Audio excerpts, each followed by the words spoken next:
ನಾಲ್ಕು ಪೇಪರ್ ಖರ್ಚಾಗಲ್ಲ ಇಲ್ಲಿ. ಕಾಂಗ್ರೆಸ್ ಪಾರ್ಟಿ ಡೊನೇಷನ್ ಕೊಡೋಂಗಿದ್ರೆ ಹಂಗ ಕೊಟ್ರಿ, ಕರ್ನಾಟಕ ಸರ್ಕಾರದ ಟ್ಯಾಕ್ಸ್ ಕೊಡ್ತೀರಿ. ಇವತ್ತು ಹೊಸ ದಿಗಂತ ಕೊಟ್ಟಿದ್ದೀವಿ. ಇವರು ಈ ತೆರಿಗೆ ಹಣಕ್ಕೆ ಅವರು ಬೆಲೆ ಕೊಡ್ತಾ ಇಲ್ಲ. ತೆರಿಗೆ ಹಣ ಪೋಲ್ ಮಾಡ್ತಾ ಇದ್ದೀರಾ ಅಂತ ಕೇಳುವಂತ ಅಧಿಕಾರ ವಿರೋಧ ಪಕ್ಷಕ್ಕಿದೆ. ನಾವು ಕೇಳ್ತಾ ಇದ್ದೀವಿ, ತೆರಿಗೆ ಈ ತರ ಪೋಲ್ ಮಾಡಬೇಡಿ, ಕಾಂಗ್ರೆಸ್ ಪಾರ್ಟಿಯ ಒಂದು ಅಡ್ವರ್ಟೈಸ್ಮೆಂಟ್ಗೆ ಮಾಡಬೇಡಿ ಅಂತ. ಇವರು ಅಡ್ವರ್ಟೈಸ್ಮೆಂಟ್ ಕೊಟ್ಟಿರೋದ್ರ ಒಂದು ನೋಡಿ, ಭಯೋತ್ಪಾದನೆ, ತೆರಿಗೆ ಭಯೋತ್ಪಾದನೆ.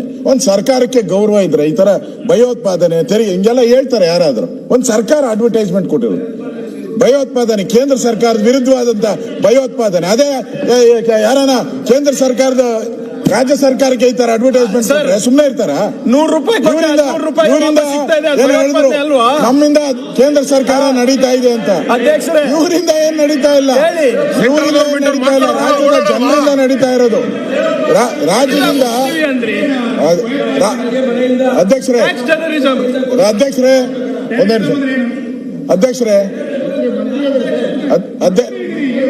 ಅಧ್ಯಕ್ಷರೇ ನಮ್ಮಿಂದ ನಡೀತಾ ಇದೆ ಅಂತ, ನಿಮ್ಮಿಂದ ಕಾಂಗ್ರೆಸ್ ಪಾರ್ಟಿಯಿಂದ ಕೇಂದ್ರ ಸರ್ಕಾರ ನಡೀತಾ ಇದೆ, ರಾಜ್ಯದ ಜನರಿಂದ ನಡೀತಾ ಇರೋದು.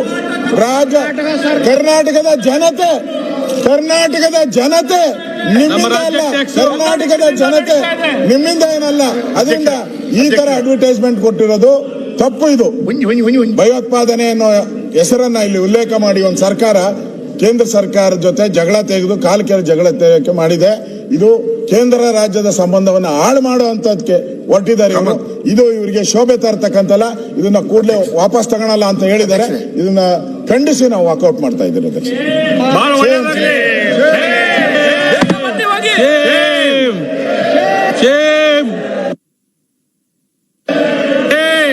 2:30 ಗಂಟೆಗೆ BSc ಬೇಗ ಬನ್ನಿ. ಹೌದು,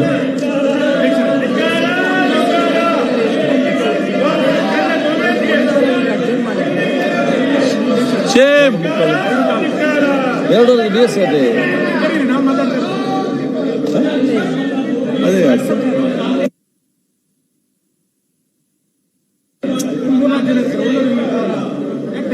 ಅದೇ2:30ಗೆ ಮಾಡು ಅಲ್ಲ, 2:30ಗೆ ಮಾಡುವ, 2:45ಗೆ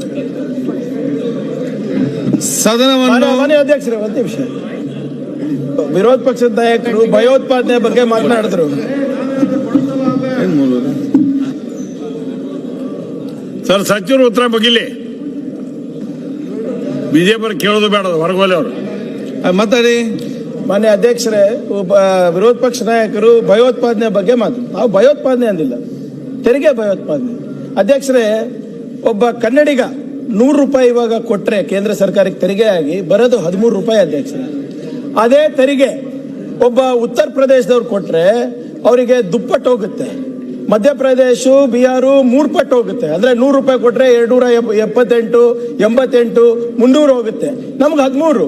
ನಾವು ಕೇಳ್ತಾ ಇರೋದೇನು ಅಧ್ಯಕ್ಷರೇ, ನಮಗೆ ಒಕ್ಕೂಟ ವ್ಯವಸ್ಥೆದಲ್ಲಿ ನಮ್ಗೆ 100 ರೂಪಾಯಿ ವಾಪಸ್ ಕೊಡಬೇಡಿ, ಅಟ್ಲೀಸ್ಟ್ 25 ರೂಪಾಯಿ 30 ರೂಪಾಯಿ ಕೊಟ್ರೆ ನಾವು ಅದು ಬೆಟರ್ ಇನ್ಫ್ರಾಸ್ಟ್ರಕ್ಚರ್ ಕೊಡ್ತೀವಿ, ಉದ್ಯೋಗ ಸೃಷ್ಟಿ ಮಾಡ್ತೀವಿ, ತೆರಿಗೆ ಜಾಸ್ತಿ ಆಗುತ್ತೆ. ಈಗ ಅದು ಕೇಳೋದು ತಪ್ಪ ಅಧ್ಯಕ್ಷರೇ? ಅದು ಕೇಳಿದ್ರೆ ಇಲ್ಲ, ಏನು ಕೊಡಲ್ಲ. ಆಮೇಲೆ ಅಲ್ಲಿ ಏನ್ ಮಾಡ್ತಾ ಇದಾರೆ, ಆ ಒಕ್ಕೂಟ ವ್ಯವಸ್ಥೆದಲ್ಲಿ ಅವ್ರು ಯಾರು ದುಪ್ಪಟ್ಟು ಪಡಿತಾ ಇದಾರೆ, ಅಲ್ಲಿ ಶಾಲೆ ಕಟ್ತಾ ಇದಾರ, ಅಲ್ಲಿ ಏನ್ IT ಕಂಪನಿಗಳು ಹೋಗ್ತಾ ಇವೆ. ಇದನ್ನ ನಾವು ಕೇಳೋದು ತಪ್ಪಾಗ್ತದ ಅಧ್ಯಕ್ಷರೇ? ನಮ್ಮ ಕೇಂದ್ರ ಸರ್ಕಾರದಿಂದ ಈಗ 15ನೇ ಹಣಕಾಸಿಂದು 2,500 ಕೋಟಿ ರೂಪಾಯಿ ಇನ್ನಾನು ಬಂದಿಲ್ಲ. 2,500 crores 15 ಫೈನಾನ್ಸ್ ಇನ್ನ ದುಡ್ಡು ಬಂದಿಲ್ಲ ಅಧ್ಯಕ್ಷರೇ. ಅದು ಕೇಳಬಾರ್ದ? 15,000 ಕೋಟಿ ರೂಪಾಯಿ ಜಲ್ ಜೀವನ್ ಮಿಷನ್ ನಲ್ಲಿ ಕೇಂದ್ರ ಸರ್ಕಾರದ ಪಾಲು ನಾವು ಕೊಟ್ಟಿದೀವಿ ಅಧ್ಯಕ್ಷರೇ. ಹೋದ ವರ್ಷ ನಮ್ಗೆ 5,000 ಕೋಟಿ ರೂಪಾಯಿ ಕಮಿಟ್ಮೆಂಟ್ ಇತ್ತು, ನಮಗೆ ಬಂದಿದ್ದು 571 ಕೋಟಿ ರೂಪಾಯಿ. ಅದು ಕೇಳಬಾರ್ದ ಅಧ್ಯಕ್ಷರೇ? ಇದು ತೆರಿಗೆ ಭಯೋತ್ಪಾದನೆ ಅಂದ್ರೆ ಇನ್ನೇನು ಅಧ್ಯಕ್ಷರೇ?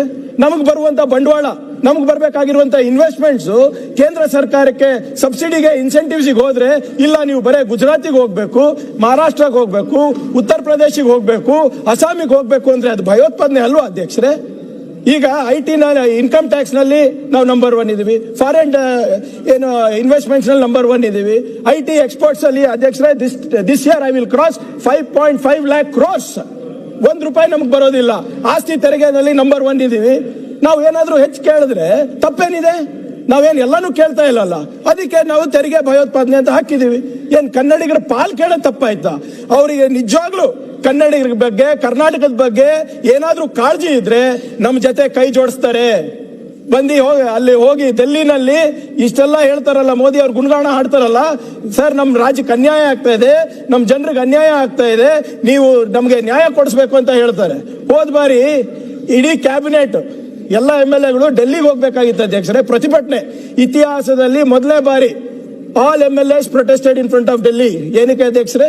ನಮ್ಗೆ ಪಾಲ್ ಬರ್ಬೇಕಾಗಿತ್ತು NDRF ನಲ್ಲಿ, SDRF ನಲ್ಲಿ. ಸಂವಿಧಾನಿಕ ಹಕ್ಕದು ಕೊಟ್ಟಿಲ್ಲ. We went to supreme court on that terrorism.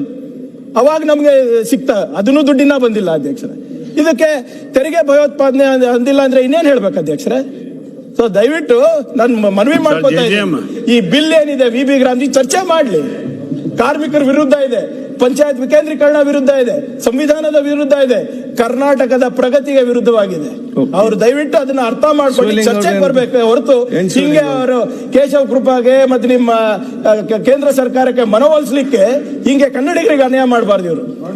ಅಧ್ಯಕ್ಷರೇ, ಏನಿಲ್ಲ, ಈಗ ಪದೇ ಪದೇ ನಮಗೂ ವಿರೋಧ ಪಕ್ಷ ಅವರು ಬಿಜೆಪಿ ಅವರಿಗೂ ನಡೀತಾ ಇರತಕ್ಕಂಥದ್ದು ಕೇಂದ್ರ ಮತ್ತು ರಾಜ್ಯಗಳ ಒಕ್ಕೂಟ ವ್ಯವಸ್ಥೆನಲ್ಲಿ ನಮಗಾಗ್ತಿರ್ತಕ್ಕಂಥ ಅನ್ಯಾಯವನ್ನು ನಾವೇನು ಕಾನೂನಾತ್ಮಕವಾಗಿ ಅಂಕಿ ಸಂಖ್ಯೆಗಳ ಮುಖಾಂತರ ಅವರನ್ನ ನಾವು ಕೇಂದ್ರ ಸರ್ಕಾರವನ್ನು, ನಮಗಿರದೇ ಇದೊಂದು ಸದನ, ಈ ಸದನದ ಬಿಟ್ಟು ಇನ್ನೆಲ್ಲೂ ನಾವು ಅವರನ್ನು ಒತ್ತಾಯಿಸಕ್ ಆಗೋದಿಲ್ಲ. ನಾವು ಒತ್ತಾಯಿಸಿದಾಗೆಲ್ಲ ಅವರು ಬೇರೆ ಬೇರೆ ಕೆಲಸಕ್ಕೆ ಬಾರದಂತ ವಿಚಾರಗಳನ್ನೆಲ್ಲ ತಗೊಬಂದು ಇಲ್ಲಿ ನಮ್ಮನ್ನ ವಿಚಾರನ ಏನೋ ನಾವು ಕೇಂದ್ರ ಸರ್ಕಾರದ ವಿರೋಧಿಗಳು ಅನ್ನೋ ರೀತಿಯಲ್ಲಿ ಬಿಂಬಿಸ್ತಾ ಇದ್ದಾರೆ. ಇದು ನಿಜವಾಗಲೂ ಪ್ರಜಾಪ್ರಭುತ್ವ ಒಕ್ಕೂಟ ವ್ಯವಸ್ಥೆನಲ್ಲಿ ಸರಿ ಇಲ್ಲ.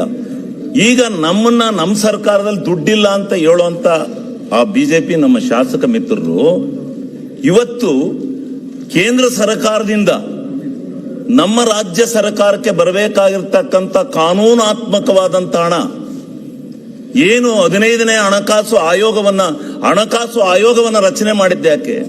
ಹಣಕಾಸು ಆಯೋಗವನ್ನ ರಚನೆ ಮಾಡಿದಾಗ ನಿಜವಾಗ್ಲೂ ಕೇಂದ್ರ ಸರ್ಕಾರ ಒಂದು ದಿಟ್ಟ ನಿಲುವು ತಗೊಂಡಿದೆ.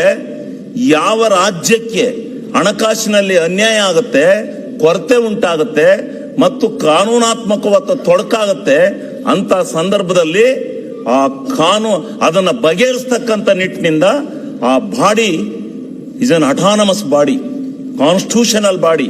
ಅದನ್ನ ಪ್ರಶ್ನೆ ಮಾಡ್ತಕ್ಕಂಥ ಅಧಿಕಾರಿ ಪ್ರಧಾನಮಂತ್ರಿಗೂ ಇಲ್ಲ. ಅಂತ ಒಂದು ಹಣಕಾಸು ಆಯೋಗವನ್ನು ರಚನೆ ಮಾಡಿ ಇವತ್ತು ಈ ರಾಜ್ಯಗಳಿಗೆ ನ್ಯಾಯವನ್ನ ಹಣಕಾಸಿನಲ್ಲಿ ದೊರಕಿಸಿಕೊಡ್ಬೇಕು ಅಂತಕ್ಕಂಥ ನಿಟ್ಟಿನಲ್ಲಿ ಹಣಕಾಸು ಆಯೋಗವನ್ನು ರಚನೆ ಮಾಡಿ, ಆ ಹಣಕಾಸು ಆಯೋಗ ಇಂಥ ರಾಜ್ಯಕ್ಕೆ ಅನ್ಯಾಯ ಆಗಿದೆ, ಈ ರಾಜ್ಯಕ್ಕೆ ನೀವು ಕೇಂದ್ರದ ನೆರವನ್ನ ಕೊಡಬೇಕು ಅಂತಕ್ಕಂಥ ನಿರ್ಣಯ ಮಾಡಿ ಕೇಂದ್ರ ಸರ್ಕಾರಕ್ಕೆ ಕಳಿಸಿದ್ರು ಕೂಡ ಇವತ್ತಿನವರೆಗೆ ನಮಗೆ ಹಣವನ್ನು ಬಿಡುಗಡೆ ಮಾಡಿಲ್ಲ. ಇದರ ಬಗ್ಗೆ ಸುದೀರ್ಘವಾದ ಚರ್ಚೆ ರಾಜ್ಯಪಾಲರ ಭಾಷಣದಲ್ಲಿ 1,25,000 ಕೋಟಿ ಹಣ ನಮ್ಮ ರಾಜ್ಯಕ್ಕೆ